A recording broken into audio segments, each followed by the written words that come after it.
Hi everybody, we are live. It's Tuesday afternoon and this is me, Kelly Swingler, and the fabulous Laura Mazzullo from Eastside Staffing. Hey. Good morning, good afternoon everybody in the UK.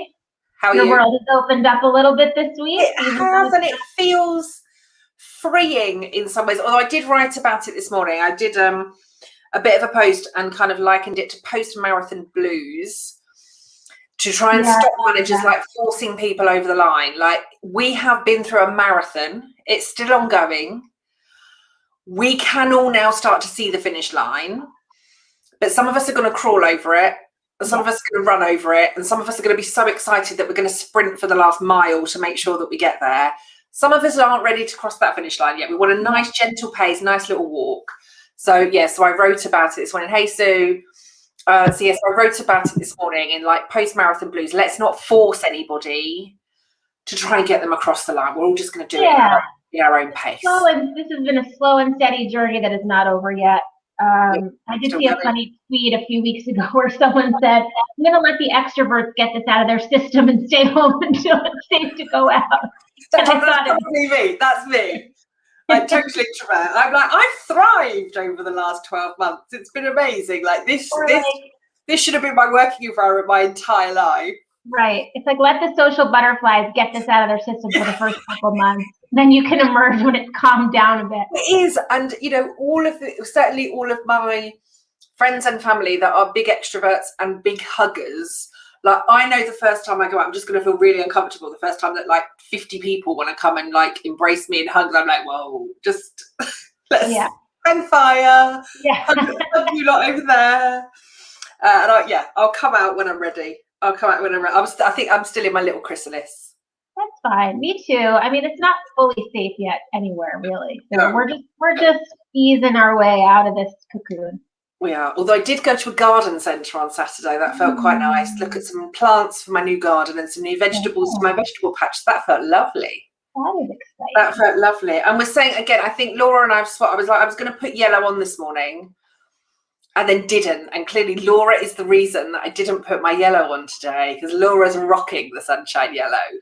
Thank you. I know. It's fun to have a color on and feel like we're in summer already, but we're not yet. Still cold and rainy here. Yeah, well, we are in a, you know, that again, like city mouse and country mouse. So live in the middle of nowhere. We don't have any mains heating. So we have to have an oil tank that gets filled outside our house to heat our house. And the heating didn't feel like it was coming on Friday. And it got to Saturday and I was like, do you think the oil might have run out? And it was. So they've only just been to fill it. So we've had no central heating since Saturday. It's been very cold. Yeah, that's we even had snow. Yeah, we had snow on Sunday. Oh my gosh. All right, we need to get into today's topic. This is a meaty one. Yes. What are we talking about? All right, so everyone who is new to us, Kelly and I kind of talk offline throughout the week to see what's emerging for us, what trends we're seeing in HR. And amazingly, we always see something very similar. Like, it's usually one of us is like, oh my gosh, I was going to suggest the same thing, or I'm seeing the same thing today.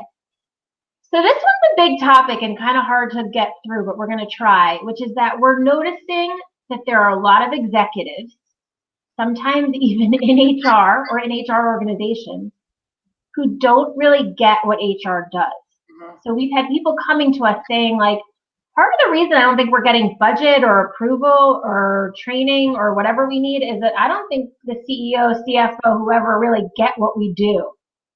And when I brought this up to Kelly, she's like, oh my gosh, I've been seeing the same thing. And I'm wondering why it's gotten so confusing for people to get.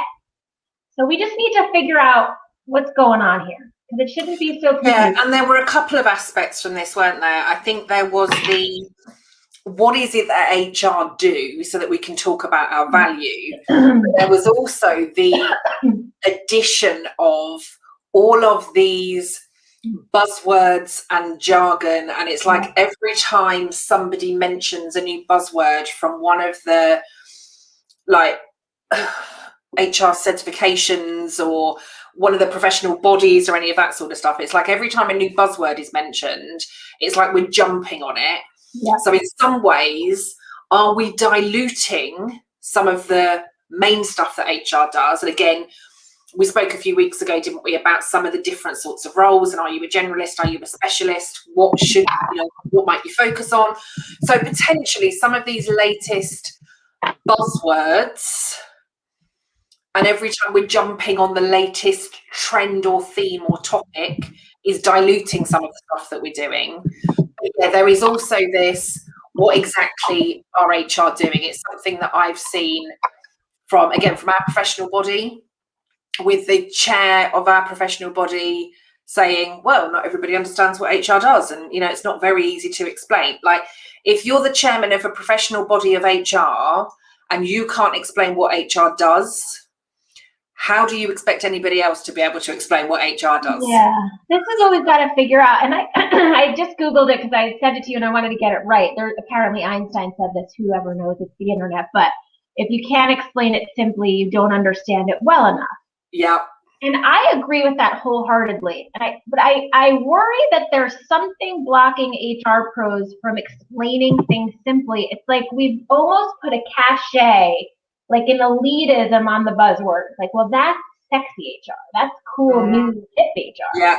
Talking about it in like basic terms is old school. And I'm like, can we bring it back somewhere where we're not dumbing it down, we're not trying to like diminish how far it's come, but maybe we really do need to speak about it in simplified ways, I guess. Yeah, and I can remember, like, one of the things that I was always, I suppose, well known for when I was working internally within HR was the fact that I could simplify things. In fact, a lot of the times when I was pulling like board papers or something together, like for me, if you can say it, if you can write it, and I babble for England when I'm talking, but if I can say it in a sentence and I can say it in a one-page document, I'll say it in a sentence. Yeah. And yet sometimes I would pull these papers together. Yeah, sometimes I would pull these papers together, and the exec would be, well, we need you to, we need you to explain it in the exec paper and then give us an exec summary that's just a one paragraph. It's like, but if I can give you it in a paragraph, why am I going to write 20 pages on it? Like, what? Yeah. That's what a lot of it was. Well, can you give us 20 pages, but then just give us the one paragraph summary? So there's some of those sorts of things. But when I first started Chrysalis, one of the very first clients that I worked with, I was working on them with some, like, rewriting some of the people strategy and some stuff around talent and workforce planning. And the first bit of feedback that I had from this very first client when I had left corporate and started on my own was, this is incredible and it is really simple.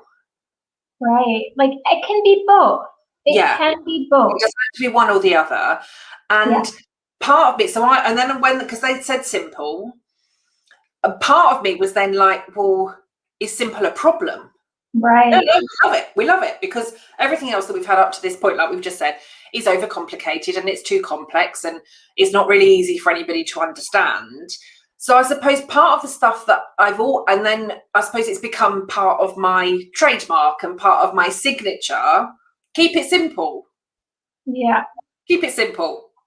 Yeah, I forgot to loop you in, although you would have been sleeping last night. Someone tweeted out, she is a trainer, educator for the HR certification in the US company, it shall not be named. And she teaches people who are studying, like, how to improve for their test. Yeah.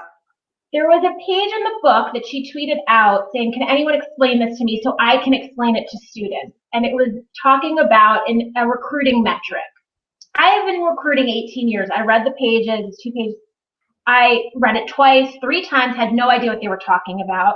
Tweeted in a couple of other recruiting experts I know, can anyone explain this to said person so she can explain it to the community? I'm now in a DM with this woman saying, I still don't really understand. And I thought, you know what, we are educated people, we are experts in this field, and we really have no idea what this textbook is saying. And then, there's a future of recruiting experts that are going to take this test and have to know what this term is, and it's not clear. So I said, you know what, there's not an issue in us understanding it, there's an issue in how it's being explained. And again, I think it's like, why not just break it down for people? here's an example. Here's how it works in real life. Sometimes I think we're so high up in the strategy right now that we're forgetting practically how HR works. Yeah. Even just the word strategic. I know we talk about it almost every time we're on here, but if I ask 100 people privately in HR what does strategic mean to you, I'm going to get 100 different answers. Absolutely. And again, this comes back to what we spoke about last time. In a lot of instances, when some of the senior teams are asking for a strategic HR function, they don't understand what they mean by strategic HR function. In some cases, it's a term that they've seen in a latest article, right, or there's a latest qualification, or there's a latest whatever talking about strategic HR, and they're like, I don't think we've got strategic HR. Can you be a more strategic HR business partner, please? And you don't want to look stupid by saying, what do you mean by a strategic HR business partner? right. So you go, yeah, okay, chief exec, yeah, I'll do that. And then you're like, I don't know what I need to be doing any differently. So you try to change things, and then the chief exec's like, that's not what we wanted, Laura. So you say, so what is it that you wanted? Well, I don't know, because you're the strategic HR business partner. Yeah, you should tell me. That's the circle. That is the circle. It's like, come on, people. Somebody's got to say, what do we mean? What do you want? What am I not doing? And how can I do it? Exactly. And I would like us to remind each other, and to anyone listening or watching this, there is no shame in saying, let's sit down and break down what we mean by strategic business partner. Because seriously, I recruit for strategic business partners and can tell you almost every hiring manager has a different definition. It depends what the company's budget is. It depends what the headcount is. On that is, I want to say, a skill, and it is a skill. But I suppose that's also something that you and I would just take for granted with the type of role that we're doing, right? You want to understand what the nature of the work is that they might want to bring you in for. So you're going to ask questions. What do you mean by this? What would it look like? What would it feel like? I would do the same from my perspective. Okay, Kelly, we want you to do this. Okay, why? What do you want it to look like? What might be different? I'd ask the questions. I don't go into a meeting and think, oh my God, like I can't ask those questions in case anyone thinks I'm really stupid. I go into it knowing I have to ask those questions, because if I don't understand what I'm delivering, A, I can never deliver it, and B, that's the point that I would end up looking really stupid, because I'm off delivering or designing one thing, the client wants something completely different. Right. And that could be like, make or break brand reputation and business. I need to understand what I'm doing, the same as you do. So questions really should be part of it. Like that should be one of the most basic parts, and yet we don't seem to want to ask those questions, which I think again brings us then back to full circle to what do HR do? Because I don't think anybody's asking any of those questions. I think there's a fear. I think you're right. As consultants, as external HR partners, of course, we have to ask questions if we're doing our job well. However, I do think as human beings, most of us have an ego that doesn't want to admit when we're confused, right? And I think what you and I are both really good at, Kelly, is just pushing through that. Like I could have, for example, on this tweet last night, I could have ignored it, but I publicly said, I don't get it, right? Because it's like I wanted her to know you're not alone. I have read this. I also don't get it. That had to be an ego check for me to say, I am publicly acknowledging I don't understand this lingo. Right? And that allowed other people hopefully to say, oh, me too. And then message me, I didn't get it either, right? We have to sort of acknowledge, like, we all have an ego. We all want to feel smart. We all want to feel like we get exactly what we're doing, what our peers are doing. But to be fair, HR is confusing sometimes. So if you're in employee relations, you probably don't really know what recruiting is doing. And if you're in recruiting, you really don't know what your, benefits administrator is doing. So instead of actually asking each other, breaking out those conversations, we just stay in our little box in fear of acting, less than. And it's really holding us back in so many ways as an industry. And executives aren't doing it. Executives aren't brave enough to say, I'm not sure I get what your team is doing. Tell me. No, because again, I think there is this, and again, I've been trying to, I was going to say unpick this over the last few weeks. I think it's something I've been trying to unpick for the last few years. Yeah, of course. But so the professional HR bodies say that, Laura, whoever you employ within your business needs to have a certain level of professional qualification. So as you're looking for, again, I mean, this is another conversation in terms of what we think about the qualifications and suitability of a job. But professional bodies say you need this level of qualification to be able to do this job. You and I, or you particularly, will go and find people with this level of qualification to do this job. You appoint them into a business, or the business appoints them with your support. And I think the expectation is then for CEO exec team, Kelly, who's been appointed into the business, Kelly knows everything. We don't want to ask that because we should have probably known that, knew that when we recruited her. But we'll assume, because Kelly has all of these qualifications and Kelly's ticked all of these boxes, we'll assume that Kelly knows what she's doing. But it's like at no point have Kelly, maybe even you as the recruiter and the exec team, sat down and had a conversation that says, actually, what does HR need to look like for our business? And this is where I then started to do some, this is like a whole new book for me, like the CEO's Guide to HR, because nobody's having that conversation. So HR are assuming what I did in my last organization, I'm now going to do in this organization. The CEO or exec team are assuming whoever did the role last time, Kelly's going to come in and do exactly the same thing. And then we have this disconnect because I'm not delivering what the exec team want and the exec team aren't giving me what I want. So we still stay disconnected. None of us are saying, what do you want from HR in this business? Yeah. What should it look like? What should it feel like? What kind of brand do we want to create for our people? Do we want to invest in people or not? Do we want an administrative function or do we want strategic business partners? Do we want to grow or not? What do we want from our strategic elements? What do we want from our operational elements? Do we want to coach managers or do we just want to tell them what to do? Yeah. Do managers take ownership over some of the softer, everybody knows I hate the word softer, but are managers responsible for some of that or is that HR's remit? Who does what sits where and how does it work? Nobody's having those conversations because we're all just assuming that everybody else knows what everybody else knows and everybody else does what everybody else does. And then when it's not happening, nobody's having the conversations to say what's broken. It's all just HR's fault. Back to the darn assumptions again. We've been through them before. Yeah. So this goes back to that question that I posed that we both have on our desk somewhere that I learned from my friend Sarah, and you learned from some book of neuroscience probably, but what do you fear losing, right? That we don't actually fear change, we fear loss. Yeah. So I'm curious about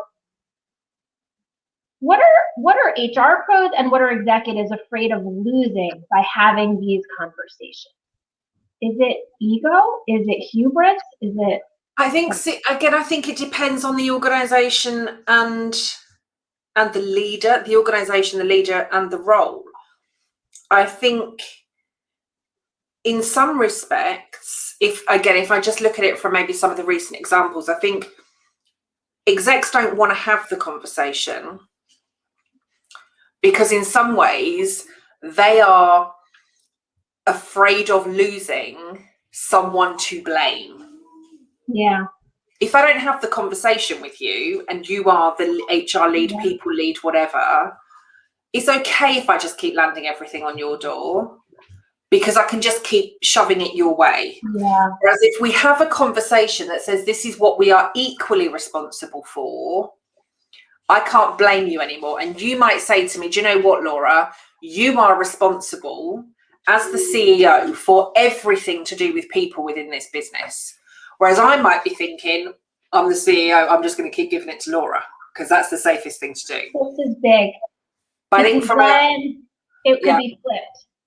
It could be flipped. Because HR often, and again, it pains me to say this, but we often blame CEOs. The leadership team doesn't get what I do. They don't know what I do. They don't value what we do. So you blame them. But if you actually talk to them about what you do, you have to lose someone to blame. Yep. And you might then lose some of that. You might lose some of the, I can't think of the right word, but like lose some of the kind of cloak and dagger stuff, because at the minute, whilst nobody really knows what HR's doing, nobody really knows what HR's doing. Yep. But if we, like we said earlier, if we break it down and make it really simple and say, this is what HR do, and everyone's like, anybody could do that. Like, we all know, those of us that have worked in HR for long enough, those of us that are really good at HR know that HR isn't rocket science. We know the value that it can add when it's working, and we know why we love it. We know what we can do about it. We know what we can change about it, all of those sorts of bits and pieces. But potentially a lot of the role could be being done by lots of other people across the business. Yep. So there's also that, if we break it down and keep it simple and show that it's not rocket science, is there a place for me? Yeah. Is there a place for our sector? Is there a place for any of the work that we do? Yeah. This is really unlearning this kind of victim mindset that we've seen for years in HR of like, no one values me and no one gives me what we need. And so we stay down, and as we're trying to rise, we're going to have to break through some of this awkwardness. Yeah. Yeah. It's funny. I was thinking just as you were talking, like a friend of mine, he's the head of recruiting at a corporate environment and just rebranded themselves as head of as talent acquisition from recruiting. And he did it specifically because he does have a more strategic lens on what recruiting is, that it's a relationship driven department, that it networks, it pipelines, it gives an exceptional candidate experience. And he wanted to move it from what was known as just order taking, filling jobs. So in order to make that transition, he did a presentation that literally, it was basic, like, what is recruiting? What is talent acquisition? Why am I changing the name? What does the new name mean? And it could have been presented seriously to a third grade room of children, and that's why it was so brilliant, because I thought, they're going to get it. They're going to understand what you're doing. And sure enough, they did, and the transition was much easier, and the business got more excited about it. And I thought, that took him an enormous amount of humility and courage and bravery and smart intelligence, because it was harder probably to do it that way. Like you said, it wasn't books of data and cited sources and metrics. It was just, this is what I do. Well, it is, and again, when people get it, people can buy into it. And again, I think we've spoken about this before, but I've been, all the years that I have been in this space, so I've worked in staff training, I've worked in personnel, I've worked in HR, I've worked in people and change, I've worked in people and culture, I've worked in HR and OD. We've then got, since I kind of left the internal world, we have got people experience, we've got people happiness, we've got people up, human capital. Yeah, there's all of this stuff out there. And again, I think in some instances, like if you ask anybody that works within the HR space about kind of old school personnel, again in the UK, I don't know if it was the same in the US, but if you talk about kind of old school personnel, it's like, oh, that was, kind of tears and tissues, right? People would come into the HR room, they'd have a cry, we'd give them a tissue, we'd pat them on the back, and then we'd send them back out again. Like that was, for a lot of people, not for all of us, but that was a part of the role, right? We were there to be seen. At least that was a stereotype, yeah. Yeah, we were there to be kind of mopping up and clearing up and all that sort of stuff. So we don't want to be seen as that anymore. So we're going to change our name to HR. But in doing so, a lot of our old habits and behaviours didn't really change. Some of the words and names that we see now, whether it's people experience or whatever it may be, we're doing that sort of stuff because those people and those teams and those organisations don't necessarily want to be associated with HR, because HR is seen to be something different that we don't want in this organisation going forwards.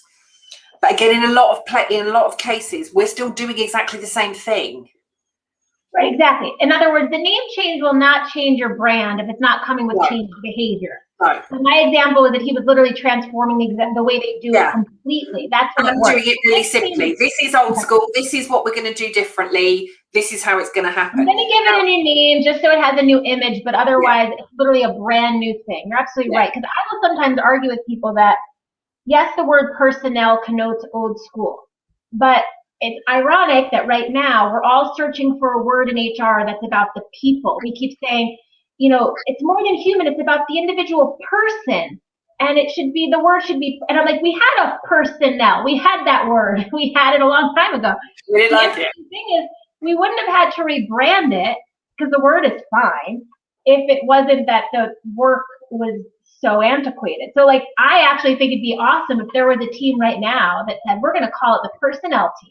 And we're going to be progressive and forward thinking and cutting edge. And to me, it'd be like, that's great. Like you can take that name back. You can own that name. It's not about the buzzword, as you said. It's like these words have meaning and we get to define what they are. Yeah. But when it comes to the other day, and like HR, you know, like again, if I see once more, like people aren't resources. But even within our title, we're saying that you are a human resource. And then there's the argument, but people aren't resources. So why have we got it in our title? I can remember one organisation that I'd not long started, and we had a quiz team. So we had there was a company quiz that was being done. And there'd been loads of issues, again, between the team and the CEO and all sorts of stuff that had been going on. It wasn't a great place to join. It got better after some changes had been made, but it wasn't a great place to rejoin. But for the quiz, our team name was Human Remains. That's how the HR team felt about what was going on in that organisation at the time. But because it still had the HR title, everyone thought it was really funny, and everyone was like, "Oh yeah, because that's actually what you do." And it was like, right, okay, fine, because they've just been this kind of culture created and this behaviour that actually all HR did was sack people. Like we either made you redundant or we sacked you. Yeah. So all apparently we were dealing with were the human remains within the business. And you're like, oh, come on, seriously. But if we don't want people as remains and we don't want people as resources, and yet we've got it in our title, that's not right either. It's an interesting balance. Someone asked me the other day if I'm insulted to be called a headhunter, because of course there's negative connotation with that. I have personally never felt like any of that matters to me, because I know the work I do and the way I do it. So I'm happy to explain that simply to someone. Yeah. And then they can call me whatever it is that's natural for them. So I don't know. I mean, I'm not an HR director, but frankly, if I was really confident in my ability, my skills, and my approach and my philosophy, and someone felt that I should still be called a personnel leader, and they were still budgeting and allowing me to work the way I like to work, one could argue, does it really matter? I mean, yes, to some extent, if it's a really offensive term, of course, you don't do it. But like, I don't know. We're so caught up in it. That's what I mean. I'm more interested in the work. I'm more interested in what people are doing. Because there are a lot of people called strategic HR business partner who are not doing what I would define as strategic work. Or business partnering. Yeah, or business partnering, right. The other thing, just for a second, I want to just mention this. So for whoever was listening 2 weeks ago, Kelly had said something that's really resonating with me, which was that, you know, not everybody wants to be a strategic HR business partner. And there are administrative, tactical, operational roles in HR that are very, very important, right? Benefits, payroll, HRIS, data, metrics. I mean, we could list endless. Employee relations often is not considered strategic, which we all know it is. By the way, so are benefits in HRIS. Anyway, and I felt like Kelly sort of gave permission. By the way, there's New York City sirens. You had given permission, Kelly, that to people to say, you don't have to do what everyone is saying. You don't have to become a strategic HR VP in a tech startup, which seems to be the cool kids thing. Yeah. Because and I found I know you and I both since then have gotten messages from people saying like, thank you for that. I realized I just want to do benefits and I love it. Yeah. And like, why are we forcing this down people's throats that they have to be this certain figure in HR? Well, because again, I think like we spoke about, wasn't it? I think there is this expectation that, and I don't know whose expectation. I will say I definitely climbed the ladder, but I think when I went into HR, I went into it with the expectation that I would just keep climbing and growing. You know, I went into it because I wanted to change the workplace. I wanted to create better places to work. And I suppose my belief and understanding was that I would be able to do that at a bigger impact if I got more senior in the position. So that career ladder was always part of my goal from day one when I went in. Wait, side note, when you started in HR, that was so much more. I mean, do you remember it was like junior generalist, AVP, VP, yeah, and there were steps to go. Whereas now it's like, you know, it's like a maze, isn't it? Like which route you take, which job title, which company, which sector, which job title, all, you know, so it's higgledy-piggledy now. But yeah, I do think there is this kind of expectation that within HR, all of us will just climb different rungs of the ladder. You'll start at this level, you'll get promoted, you'll get promoted, you'll get promoted, you'll get promoted, you'll get promoted. And I think there is this kind of, again, an expectation that at some point you will go into the strategic side of stuff. Right. That isn't for everybody. You know, I've known people that have been in some cases working in HR at the same level for longer than I have been alive, and they love it. They've never wanted an opportunity, you know, they've never wanted a promotion. They're happy at the level that they're at. They realise if they go any more senior, a lot of the stuff that they love, they won't be doing anymore. And they want to continue doing the stuff that they love.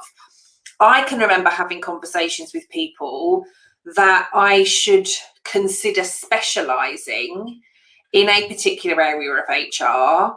I tried it. I didn't like it. I went back into generalist. I loved being the generalist side of it. And then, you know, all of a sudden generalist became a really dirty word, because if you weren't an expert in something, you know, and I may not have ever been, and still maybe will never be, an expert in anything in particular, but actually I'm really good at the stuff that I do.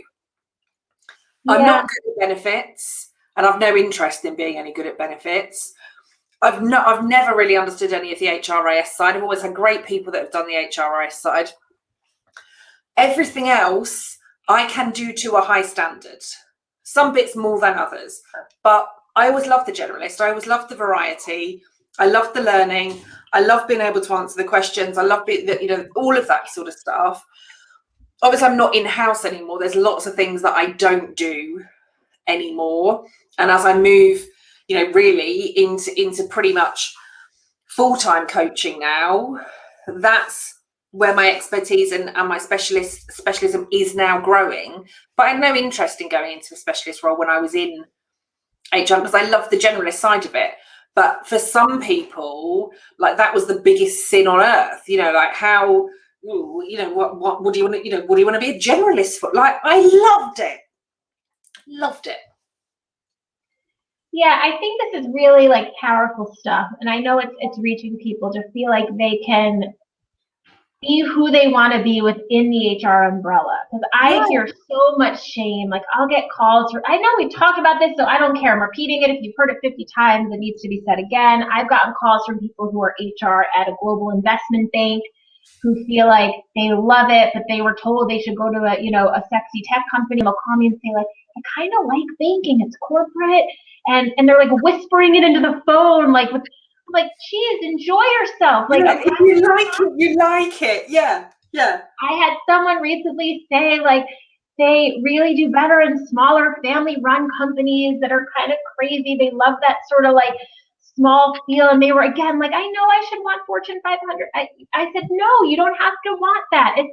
It's really, I think it all ties into, like, what does HR do and what are these buzzwords meaning? Like, you get to decide what HR does. You get to decide what it is for you. And then it's your job in HR to explain that to the people you're partnering with. So I don't claim to know what all of and co-create it. So again, what I was saying in terms of the exec team, yes, it's yours to create, but do it in a way whereby the business understand it as well. If a CEO has brought you in, whether that is a small family run business, or whether that is a global, or whether that's Fortune 500, or, you know, whatever it is it may be, what do you expect? Like, what does the business want? What do they need? How can you match that? We all know that sometimes what people want is definitely not what they need.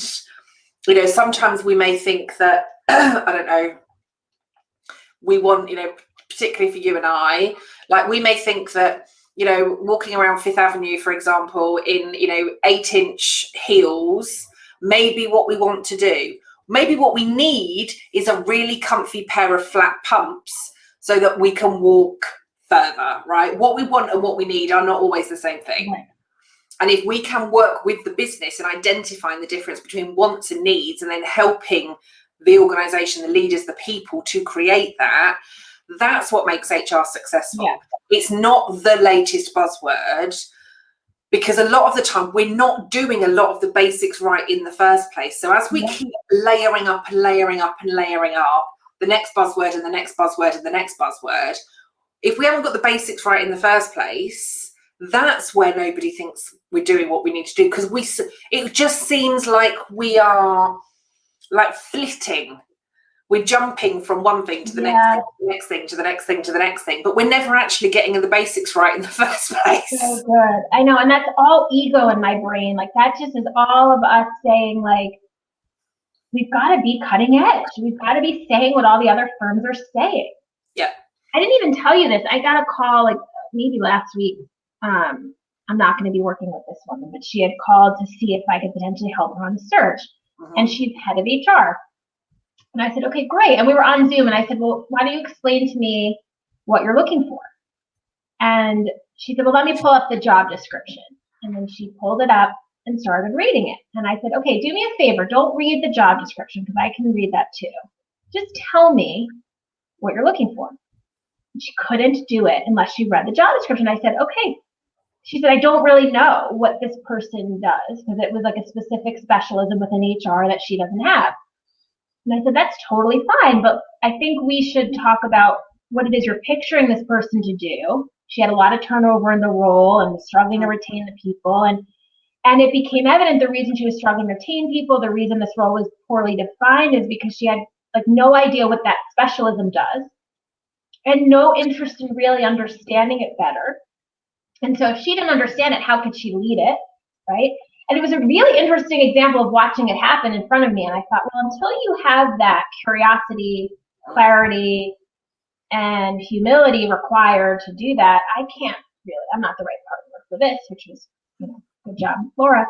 But it is, I see it a lot where it's like, well, and it was all buzzword. I mean, the title was perfect, and what you started to read was everything we've seen in all the books. But I thought, it doesn't mean anything if you don't even really know what it is and how it would benefit your organization and what this person will tactically do day to day. Because, I mean, as you were talking before, I was jotting down these words with the buzzwords. You know, you said development, people, culture, brand, engagement. You know, those are words that have a million meanings.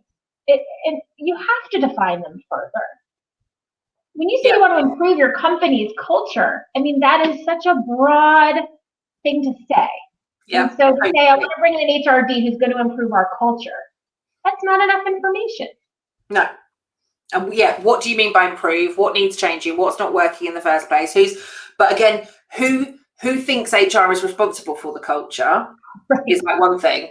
But again, like that example that you've just given about that job description, I think, again, if we flip it, I think a lot of the time that's what exec teams or CEOs, that's exactly what they do with HR. Yeah. You need an HRD. What do you need this person to do? What does an HRD do? Oh, an HRD does these things. Okay, then that's what I want. But they've not thought about, and again, I think, you know, when I was appointed as HRD, again, using some of the words that we've spoken already, I was headhunted for this position. I went to the interview. I was asked all these things and all this stuff that I'd done before, and, you know, so yeah, we think you'd be great because this is exactly what it is that we want. Okay, fine. That's not necessarily what the job description said, but as this role was being sold to me, I was being sold my ideal role, absolute ideal role. I went for the interview and I was a bit like, I'm not really sure. But the second interview, I met a different group of people and I was like, oh, I could definitely do the change here. They didn't want me to do the change. They wanted somebody that could do a really flat, list of jobs from an HR perspective so that they could tick a box to say that we've got an HRD. But the innovative stuff, the change stuff, the creative stuff, all the stuff that they said they wanted, they didn't really want because they weren't ready for it. And they didn't really understand that's what it was. And I think they'd said that, it feels almost in some ways, they'd said that to get me in. Yeah. They didn't want that as an HRD. They really didn't. It happens so often, and I'm always coaching candidates on being so discerning right now because employers have gotten so good at selling their organizations. They know the buzzwords now, so they know how to entice an HR leader in. And you're absolutely right. It takes a really discerning job seeker in this kind of market, especially where the selling is better than ever, to really be clear on those questions and to probe back. I mean, that's the advice I give all the time. It's like, they're going to sell you to death on this role. You better be digging deep on what's going on there. And I qualified. I qualified. But after a couple of months, oh no, we don't think we're quite ready for that. Or we don't think we're quite ready for that. And we're not really sure about this, and we're not really sure about that. And again, I think some of that was, as a business, the business didn't really understand what the role of HR was, what it could be, and how, if HR were to change some of their ways of working, the impact that would have on other leaders and other managers across the organization. Because up until that point, it had just been, we just shove everything to HR. Anything people related, HR will deal with.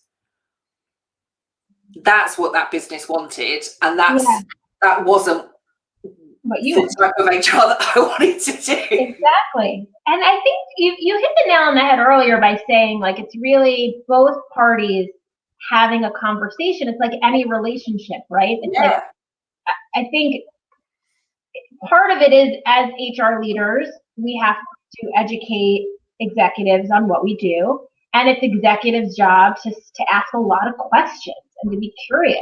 And you and I have talked about this so many times, but it comes down to even basic things like asking for budget, or not even asking, saying you need budget. So when an HR leader realizes, okay, I need to add an additional 3 people to my team, or we need a new applicant tracking system, or we need a new employee engagement system, or we need a training coach session, whatever, they seem to feel many times that they're going into their executives so nervously and kind of assuming the worst is going to happen.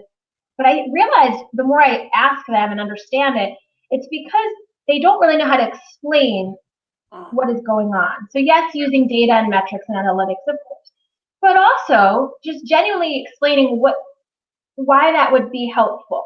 So, like, I'll give you a basic example of like a metric that takes 2 seconds to do, but explains so much. So in recruiting, corporate recruiters will sometimes have 20, 30, 40 open requisitions they're trying to fill.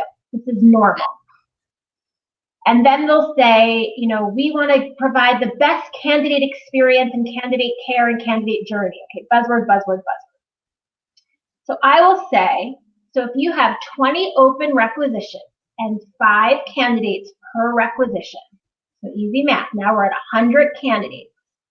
Okay, those 100 candidates need and want and deserve updates every week. They typically want to be prepped before an interview. They want to debrief after their interview. They want feedback between interviews. They might want just help with their resume. Again, this corporate recruiters, if they're doing a proper candidate journey, would be doing some of this. They would be giving them some information before the interview. And okay, I don't know how you could possibly tackle 100 people in a week to that level of white glove service, right?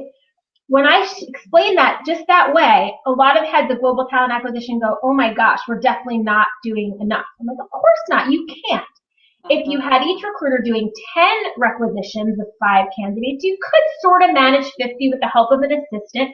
I still think it really should be closer to 5, but okay. In other words, you have to break it down that simply to sometimes illuminate the issue. But instead, we show charts and graphs, and we show textbook information, and we explain candidate experience in a super convoluted way, and then everyone feels like they just need a robot, they need some kind of artificial intelligence to help them in recruiting, when they just actually need to think about the workload. So I don't know if that makes sense. It's like a breaking it down that we're not doing. And simplifying it. Yeah. It's, again, like you said, you can show somebody a chart, you can show somebody that data, you can give them all of that information. But what a lot of that doesn't talk about is where you can talk about it, and where you talk about it quite passionately as you do, is the level of experience, the level of experience that each candidate should have. Yeah. You can't quantify that in data. Now, if you look at it, right, 20 active roles, 5 candidates, these 100 people. Well, what else would you be doing? Like, of course you could deal with 100 people every week.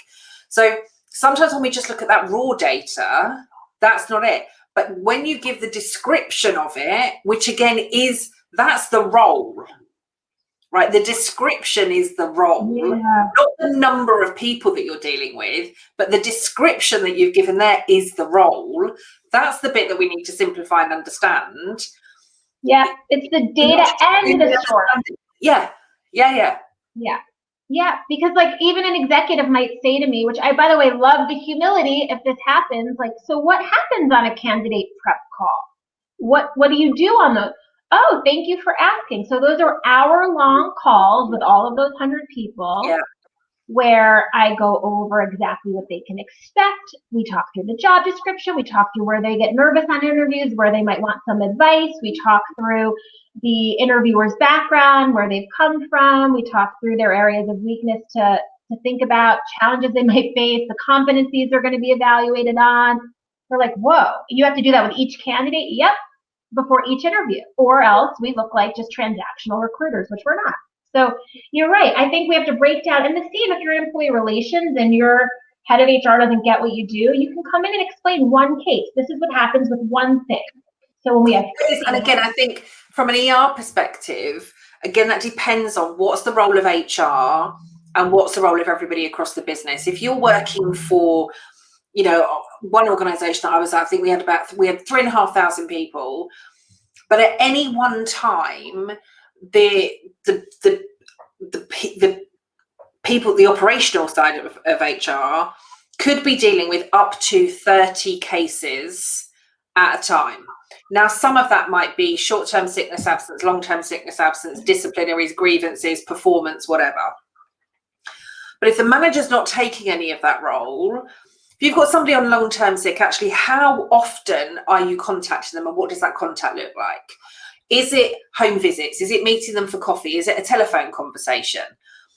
That's not a 5 or 10 minute conversation to find out how somebody is, right? Particularly if it's some of the cases that I dealt with when I was doing that, were really difficult, life-threatening, life-harming, life-damaging. That's not a hi, how are you, how's your treatment been this week? Oh yeah, great to hear, I'll give you a call again next week. That's not how that conversation goes. Yes. Some of those conversations you then need some downtime for afterwards, because they can be completely emotional and completely draining, and you want to help, but also you want, you've got your notes that you need to type up afterwards in case anybody else then has to pick it up. So you've got things that you're looking on systems. You might have letters that you're following up with. You might then have occupational health appointments that you're arranging. You might be contacting doctors to ask for medical reports. There's all of those sorts of, none of those are 10-minute jobs.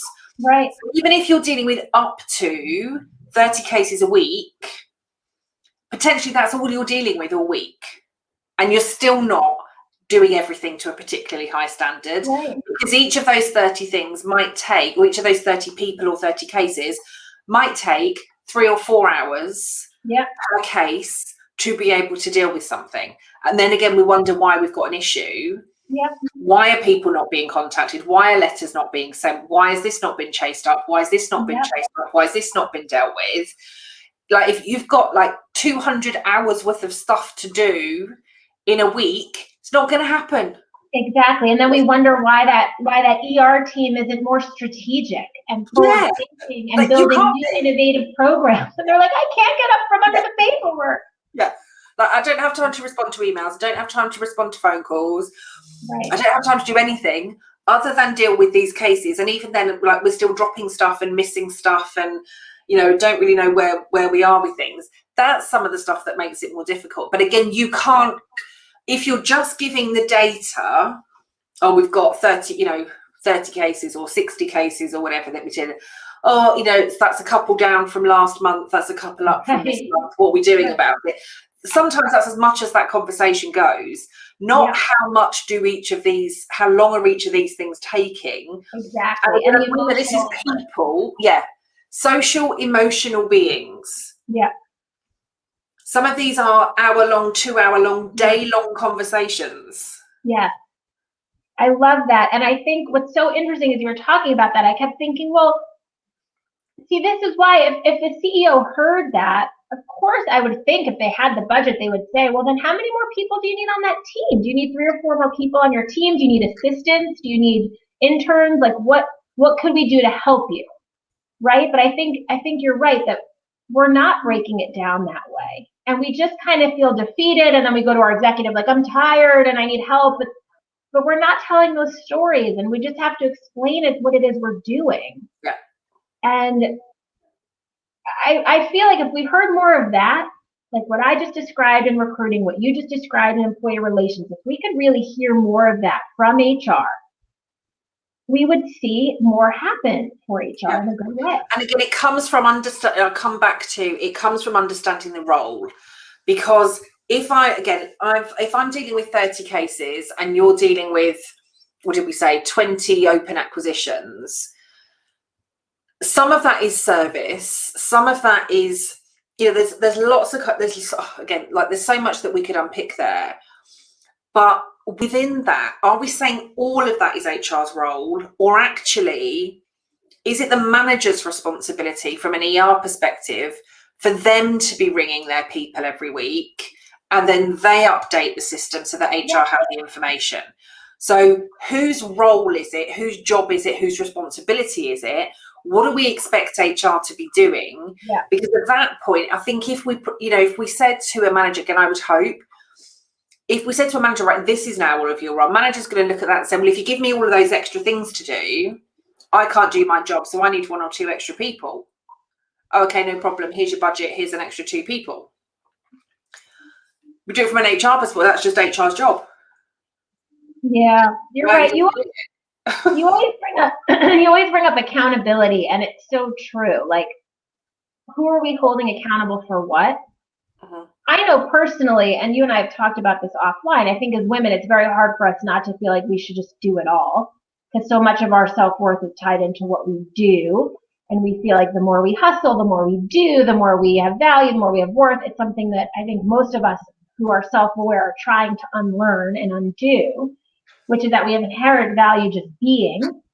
And yes, we have to do our jobs, but we don't have to do the bend over backwards, do the circus act, jump through firing hula hoops like we've done for 3 years. So there is a balance of, you're absolutely right. I mean, even the internal recruiters with 20 requisitions, could they not have the managers go through the applicant tracking system, find the 5 candidates they want to interview? Could they not have those managers do the feedback calls? Of course they could. It just comes down to where does my worth stop and start? Like, where do you still feel I'm doing a great job? And it's a conversation we probably aren't having enough of. Well, it is, and again, and I suppose if you were to take out some of those, and for me, this has always kind of been, do you just want HR as an admin function, or are they there adding value, having conversations, building relationships, bridging gaps, all of those sorts of things? Because actually, if you've got, from your talent example there, or recruitment example, if the managers are doing all of the shortlisting and updating the system, actually what do the talent team do? Are they just logging stuff on the system and sending emails or whatever? So that if you take out some of that interaction, is it just more of an admin role? From some of the ER cases that I was dealing with, if managers take on that responsibility of having those conversations, dealing with some of those issues, updating things, again, what's HR's role? Is it just putting spreadsheets together, maybe sending up some follow-up letters and doing that side of it? So if what you want is an admin function from your HR team, say that what you want is an admin function, because again, you will get some people that really enjoy the administrative side of HR. Likewise, you will get some people that really enjoy the strategic side of HR. You will get some people that really enjoy the operational side of HR. But if you're not defining and you don't understand what it is that you want, if I'm a forward-thinking strategic HR business partner, or I'm a forward-thinking people director, or, you know, director of people experience, or, you know, whatever it is, and you've got me sending letters and updating a system all day, I'm not staying. Yeah, but it's a funny thing because now we leave no room for anyone to do the admin work, because the business is saying, like, I don't want to go through that, do that paperwork that HR should be doing. And HR is like, well, I'm strategic, I don't do that stuff. So who's doing it? Yeah. How does it work? Is this where we need to invest in more? Again, this is another conversation.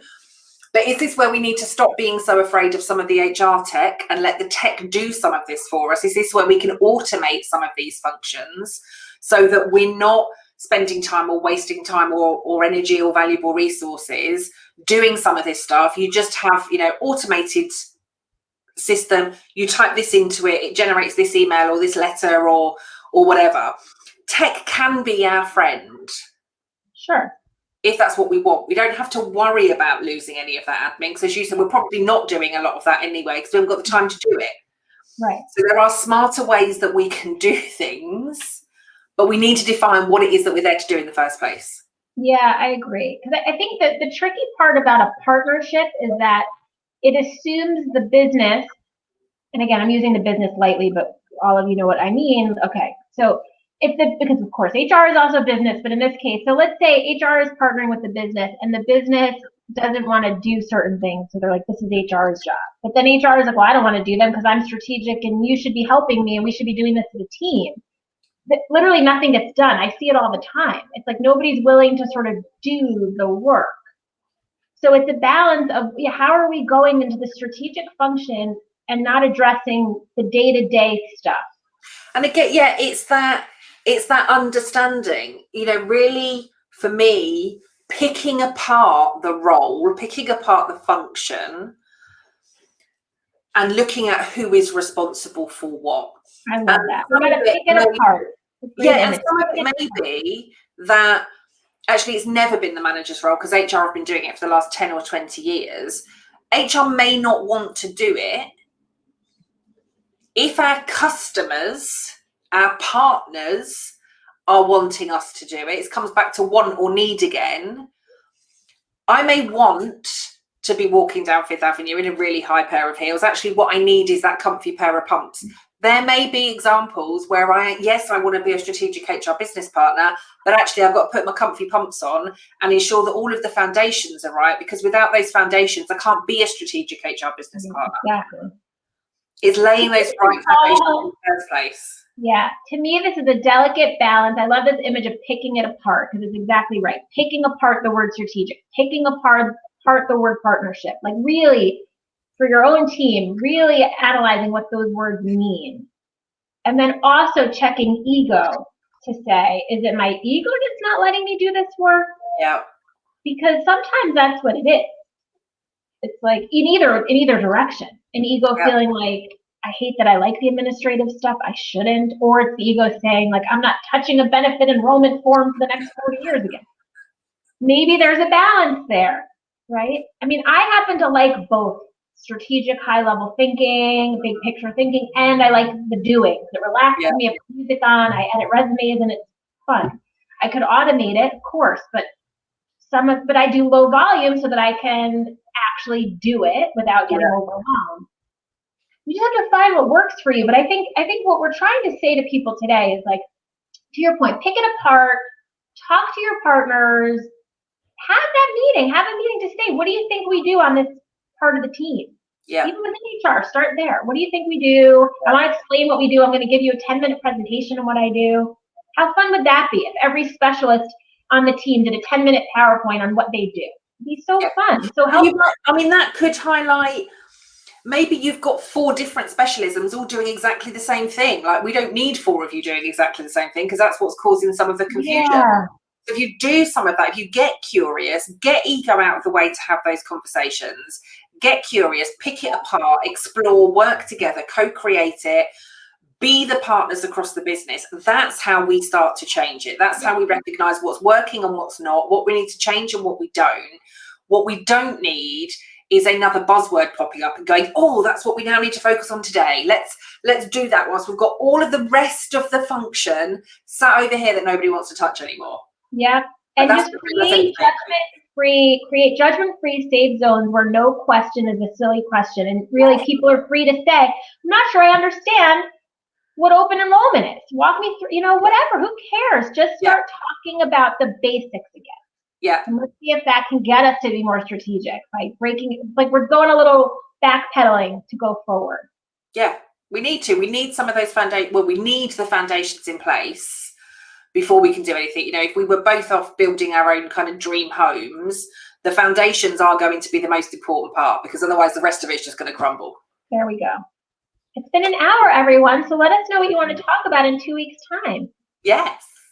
We can't wait to hear your comments on this. This is going to be a good one to hear what people are thinking about.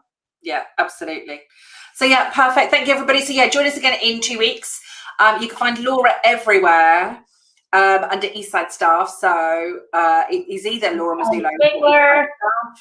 And and I'm Kelly Swingler everywhere, apart from Instagram, where I am at Coaching People Leaders. See you in 2 weeks. Bye bye, everybody.